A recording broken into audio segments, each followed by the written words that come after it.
trying so hard in the online business space. And I think that's just really a testament to that when you're doing something that is fully aligned and you're able to show up fully as you and not be performative, then all of that stuff is just natural and you don't have to fight for it quite so much. Mhm. I love that so much. I'm so happy for you. I know I said it already, but I really am. Like that is just like the dream, I think. Now, have you noticed any changes to like, I feel like a lot of the times our business and personal lives kind of mesh. Have you noticed that the positivity you're getting from your business or into personal life, like less stressed? Are you feeling better?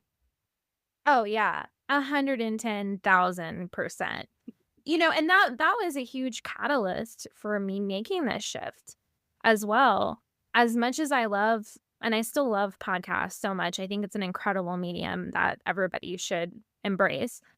But as much as I loved it, it was a very stressful gig. It was stressful to wake up every morning and like check the feeds and if a client emailed me, I would like drop everything in my life. I homeschool my kids. So it felt very intrusive into my life and like you said, very stressful. Because the work I do now is so centered on what's going on inside, it's almost like a huge excuse for me to, like, take the time to work on my inside. Like, I mean, my life is so much more balanced than it ever was, but I also feel more like myself than I ever have. And that also was a really huge part of the journey was, like, rediscovering who I was. Because I'm a 40-something mom.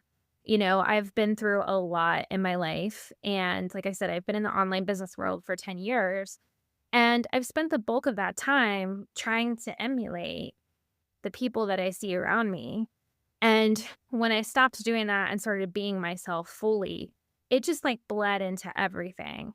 And it really for me started with I saw this really great TikTok one day and I feel so terrible because I didn't save it, so I can't credit this person. But somewhere in the middle of my journey, I saw a TikTok and she said, dress to make your 15-year-old self proud. And that, like, changed my life because I immediately was like, my 15-year-old self would be so mad.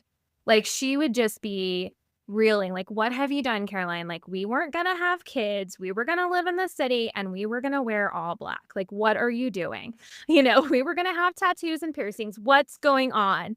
And and so I started with, like, just making some little shifts like that, and it was funny how easier it became to show up online when I started, like, being myself in my everyday world. Does that make sense? Like, it's all connected. That I think that's what we forget is how much the work that we're doing is so connected to everything else in our lives. It absolutely is. And I feel like your 15-year-old self and my 15-year-old self would be friends Oh, because totes. I was like absolutely the same way. And I totally saw that same TikTok and was like, you know what? This is true. And then I went shopping and was like, I need to, yeah. And that was like a huge part of it for me too. That's so funny. Like that same Yeah. TikTok. Yes, absolutely. That's what that shopping trip actually is why I got that Easy Bake Coven shirt that you like. Oh my gosh, that is my favorite shirt. No, I every time you wear that shirt, I send you a message and I'm like, "I want your shirt." Like, Yeah. every time. Yeah. It's so good. Yeah, that's so Love it. funny. Because there is so much as we want to like put up boundaries and separate like work life from personal life, I think when it's kind of impossible when you're an online business owner like we are.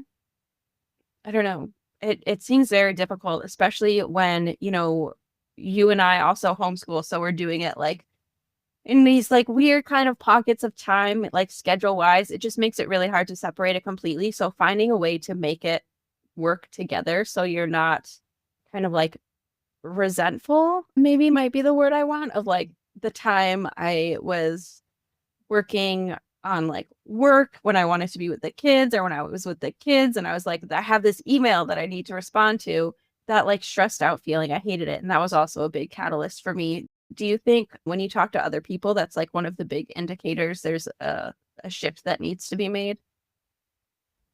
Yeah, I think that is a huge one that I see a lot. It's this idea of the shoulds, right? Like, I should be doing this, I should be doing that, because that's what we've seen. And I know that we have all heard people say, like, you can build a business the way you want to, just like you can build your life, but it feels so unattainable. It feels so hard because what we are modeled is not that at all. And let's be honest, we live in a very, like, our culture is very hustle oriented. Most of us who are my age were raised by post World War II work ethic. Like, you need to have a job, you need to have benefits, you need to have the house, the car, the 2.5 kids and the dog. Like, there are all these shoulds that are in our lives. And I think what happens to a lot of people is they follow the shoulds. They do the shoulds all the time, whether they know they're doing them or not. And then they wake up one day and they realize that everything around them is a should and not something that is in alignment. And it may not be everything. For me, it wasn't everything. My kids are not out of alignment. Okay, I love them. I love my kids. I love my husband. I love the home we built. But just like you said, how I was spending my time in those pockets was not how I wanted to be spending my time. And I think what happens is we don't know an alternative. It's hard for us to find an alternative because we want to be successful. We want to have a successful business. We want to be great parents. We want to be great partners, all of those things. And so it's hard to find our path. And I think a lot of that comes down to listening to your inner voice, which is really, really hard. We live in a very noisy, chaotic time. It's really hard to hear ourselves. And it's especially hard to hear yourself when you're having to be everything for everyone else.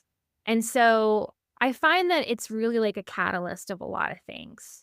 But I definitely think, so I'm running a challenge this week, and day one of the challenge was like looking around and what are the things that I'm carrying that I don't need to be carrying, because we all are carrying so many things.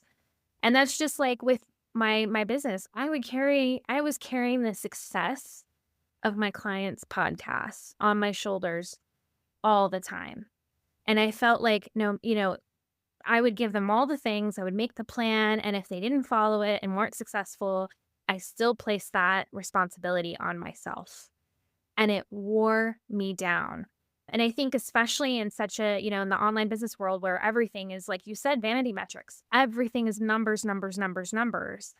After a while, those numbers start to feel more important than the actual work you're doing.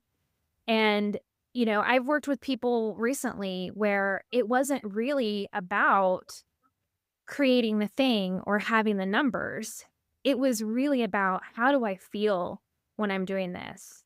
And so to your point about building a business that actually works for your life, like what would that look like if we actually stopped and said, how do I feel about this?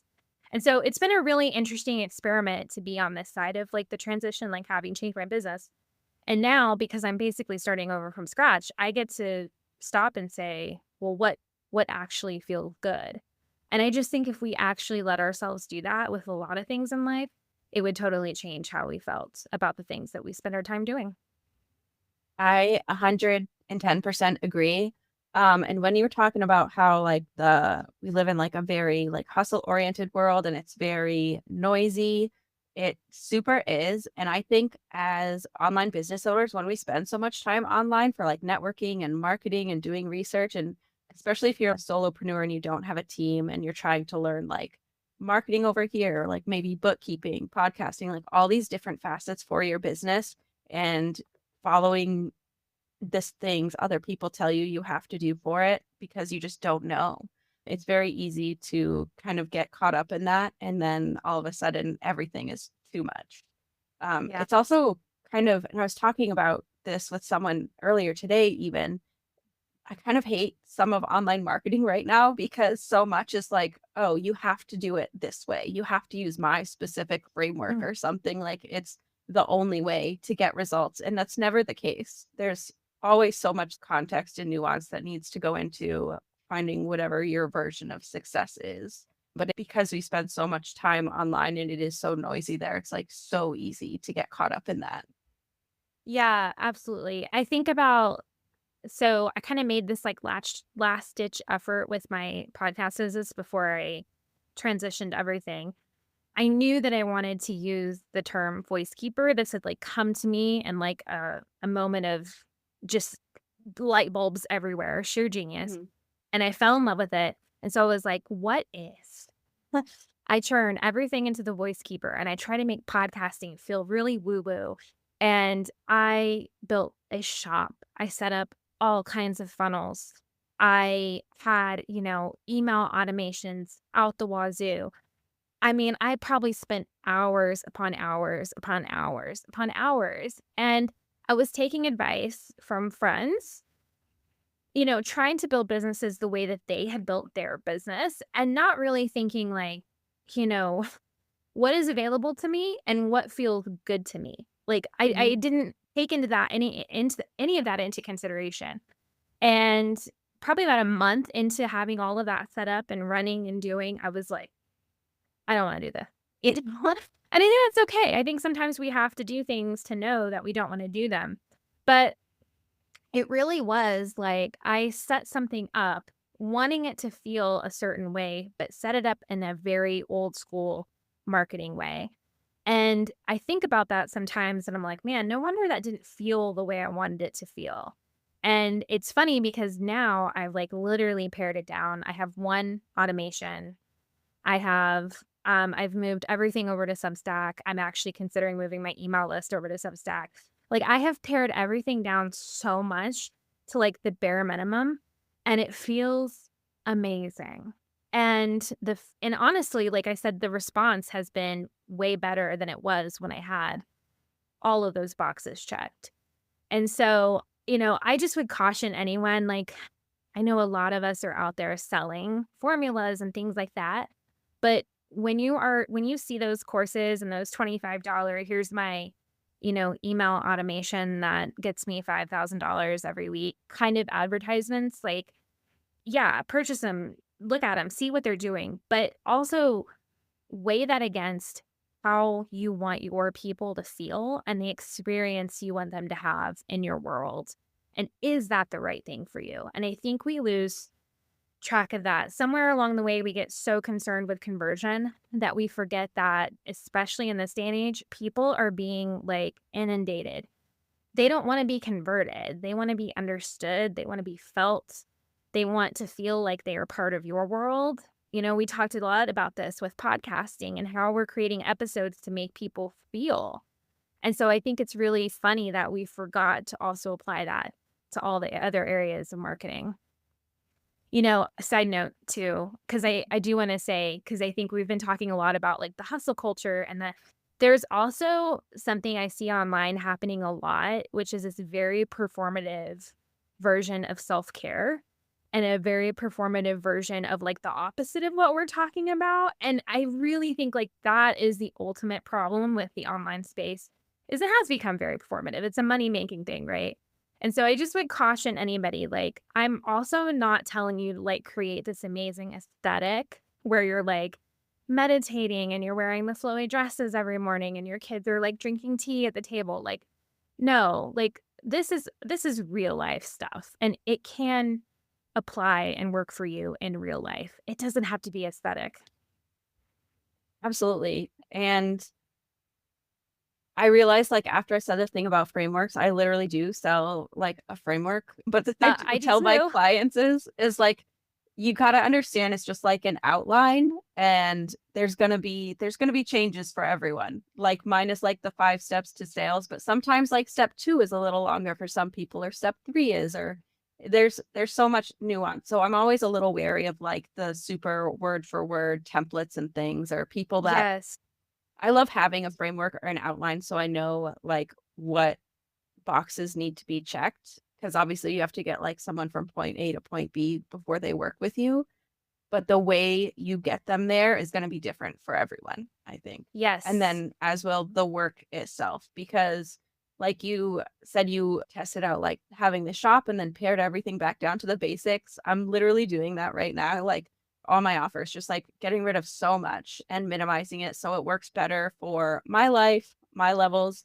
But also, I think when you were talking about being inundated with marketing, we're kind of over all of the like super AI content and we're kind of craving that personal connection. So I am really leaning into more things like one-on-one type of work, even if it's just like a one-time project, not retainer services, because I'm seeing a lot of people being way more interested in that now than those Yeah. plug and play templates that might have gotten this person $20,000, but it doesn't mean it will for you, unfortunately.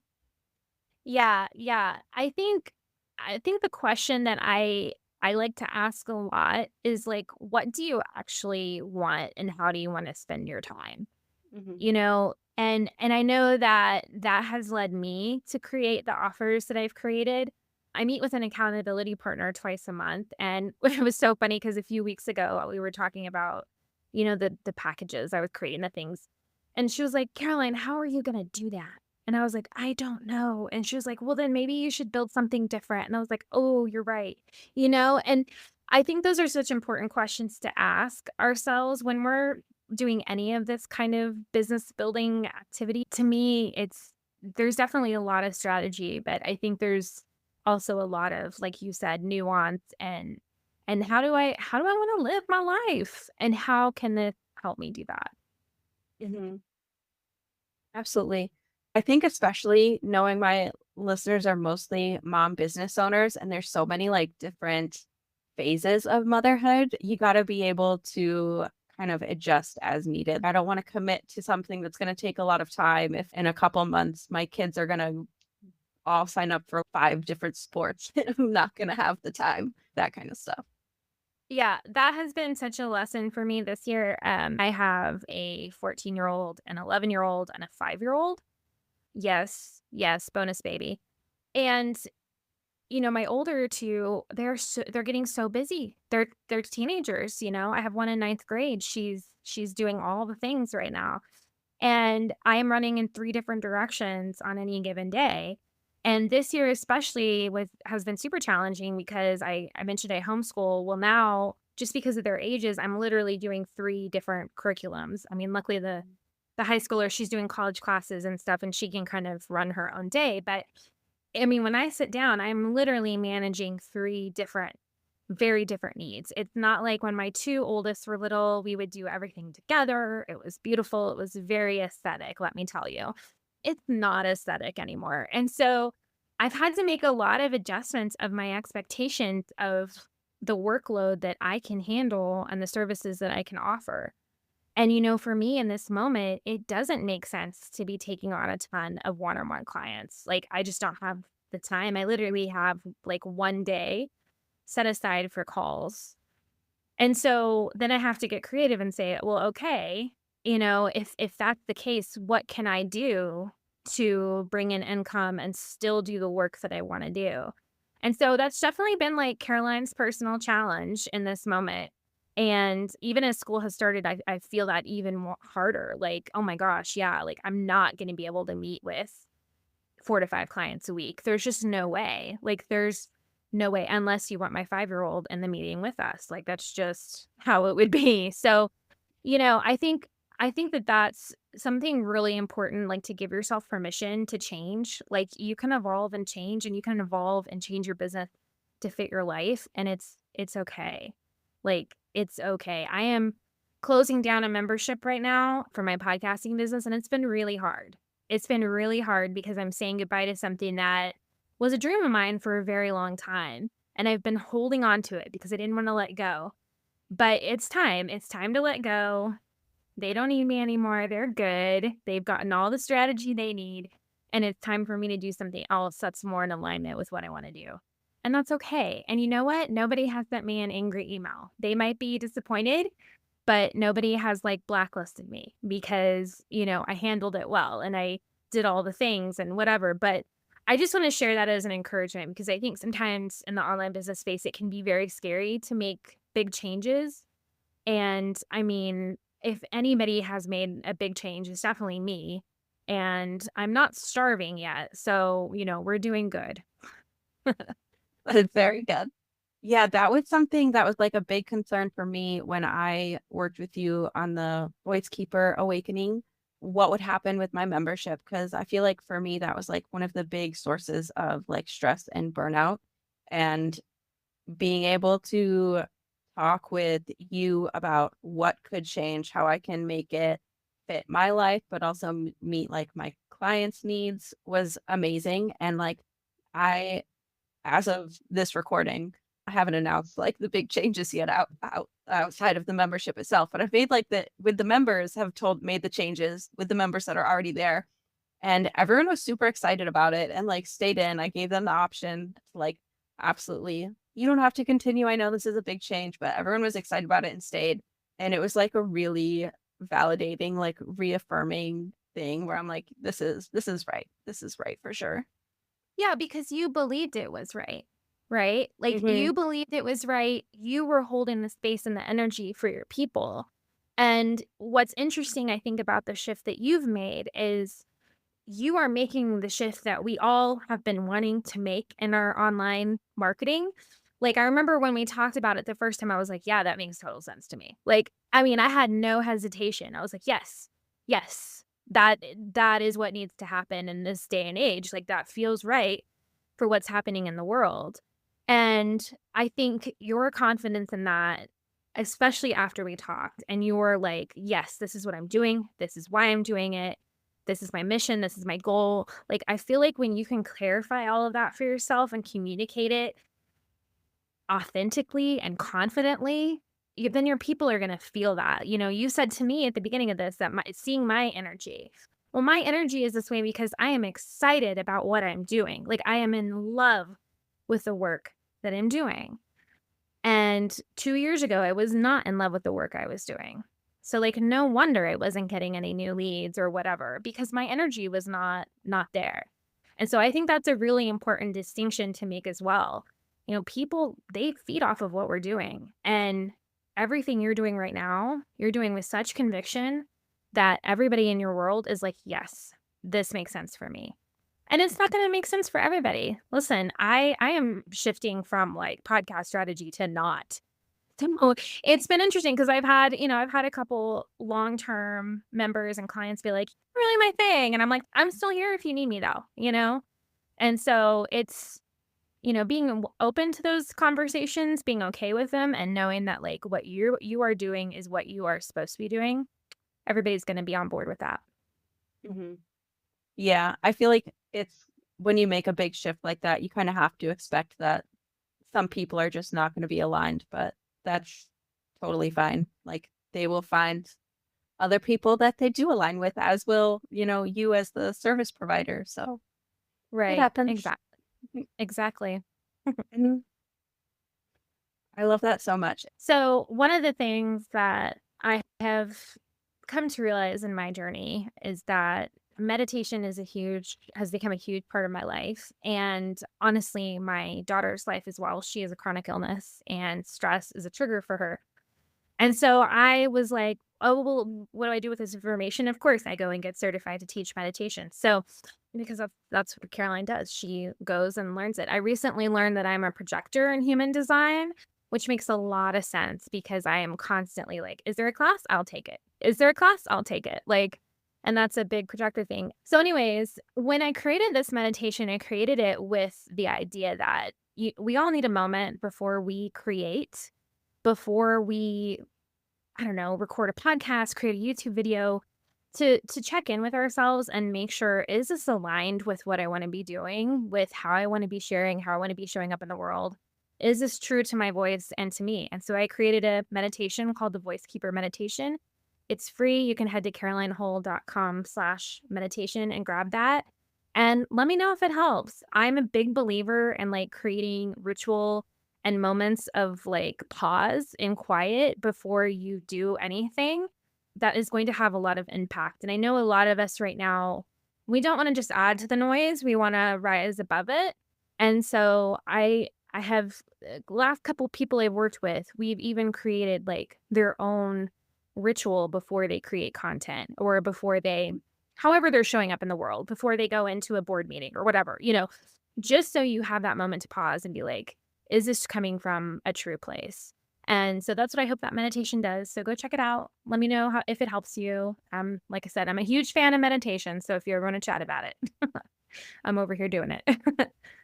I love that because we did one also before our call to like talk about all the changes. And that was like super helpful to just really like take a minute and like slow down and hone in on what we're actually trying to focus on. Cause yeah, I feel like it's the perfect thing for like the performative, anti like hustleness that we always see online. Yeah, I think that it's so important.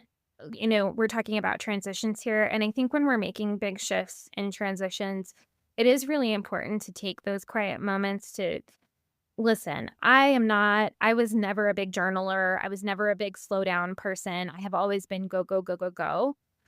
The way I live my life now is so completely opposite of how I've lived my life for many, many years. And I have anxiety and I wonder why.